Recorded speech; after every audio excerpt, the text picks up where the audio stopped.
Today, along with my degree students, as B.Pharma students, I am here to give you the demonstration with respect to the qualitative test for carbohydrates. As all of us are knowing that carbohydrates are the polyhydroxyaldehydes or ketones or compounds obtained after hydrolysis of these. So there should be some methods which can be used for identification of whichever the sample is given to you as a carbohydrate. For that reason, there are some assigned tests are there, that is qualitative tests are there, which we can carry out to identify which is the sample given to us. That is whether it is a monosaccharide or disaccharide. After getting to know that, we can even get to know that what exactly that particular compound is, whether it is a glucose or fructose or starch or that is maltose or lactose. So there are some series of tests are there which we need to carry out. So coming to the different tests, so we are having the different tests like Mollis test we are having the solubility test, we have got iodine test, then Benedict's test, then Felling's test, then Barfoed's test, then Selivanov's test, then the Osazone test. So by performing these tests in a systematic manner, we can get to know that which is the sample given to us, whether it is a glucose or fructose or a maltose or a lactose or a starch.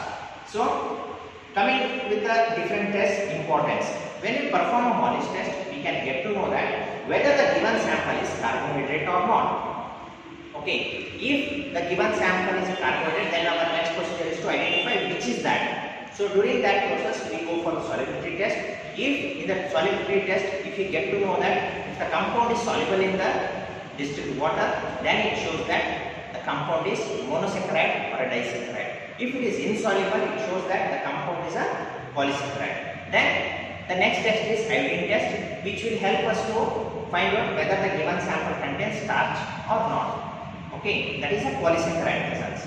Then there are two tests like Benedict's test and Felling's test, which will enable us to identify whether the given sample is reduced in sugar or not. Then there is a test, that is Barfoed test, which will enable us to get to know that whether the given carbohydrate sample, whatever is given to us, whether it is a monosaccharide or a disaccharide. Then coming to the next test, that is Selivanov's test, it will give us the information that whatever the sample is given, whether it is a aldose containing, that is whether it is an aldose or a ketose, that is aldehyde as a functional group containing carbohydrate or ketone group as a functional group containing carbohydrate. Then comes the finally the Osazone test.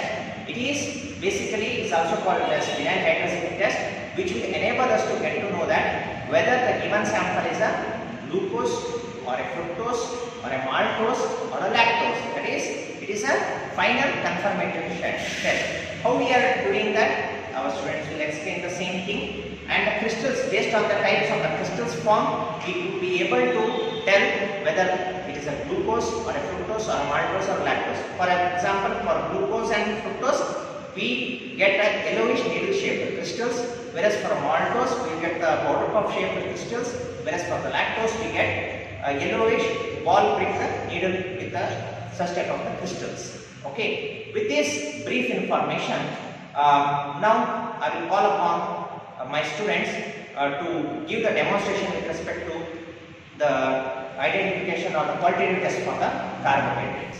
Hello everyone, myself is Chaudhary. Today we are going to perform qualitative test for carbohydrates for the given unknown sample. So the test involved are, first one is Mollis test. Take 2 ml of sample solution plus 2 drops of Mollis reagent plus 1 ml of concentrated sulfuric acid side of the test tube. So here we can observe a violet ring appearance at the junction of two liquids. So it indicates the presence of carbohydrates. So second step is solubility test. Procedure involved is take few mg of sample solution plus 2 ml of water. So here we can observe it is soluble in water. So it indicates the presence of disaccharide. So the third step is iodine test. Procedure involved is take 2 ml of sample solution plus 2 to 3 drops of iodine reagent. Boil for 2 minutes. So we can observe that. So here we can observe it doesn't appear blue color. So it indicates the absence of starch. Fourth test is the Benedict test. Take 5 ml of Benedict reagent plus 8 drops of test solution. Mix it well. Then boil it for 2 minutes. allow it to cook. Later we can observe. So here we can observe the appearance of the reddish brown color PPT. So it indicates the presence of a reddish sugar. Fifth step is filling tester. So procedure involved is take 2 ml of each filling C and filling C solution. Add 2 ml of sample solution. Mix it well. Boil it for 2 minutes. Allow it to cool. So here we could observe. So we can observe the appearance and formation of the red color PPT. So it indicates the presence of reddish sugar. So sixth step is the Parford tester. So the procedure involved is take 1 ml of Parford reagent plus 1 ml of test solution, mix it well and boil for 2 minutes. So after boiling for 2 minutes, here we can observe the formation of red PPT on chromometer. So it indicates the presence of disaccharides. So the next step is Selektox tester. So the procedure involved is take 1 ml of Selektox reagent plus 1 ml of test solution. Then we should boil it for 30 seconds. So here we can observe the formation of red PPT on chromometer. So it indicates the presence of aldehydes. So the eighth and last step is Osapron step. So the procedure involved is take 5 ml of test solution plus 2 spatula of phenyl hydrogen plus 1 spatula of sodium citrate and add 5 drops of glacial acetic acid. Mix it well and keep it under water bath for 30 to 45 minutes. Later take the sample and focus it under microscope. So here we can observe the yellow needle shaped crystals. So it indicates the presence of lactose. Find the result by carrying out the qualitative test for carbohydrates. We can count that the given sample is lactose and it is disaccharides. So this is the structure of lactose. Thank you.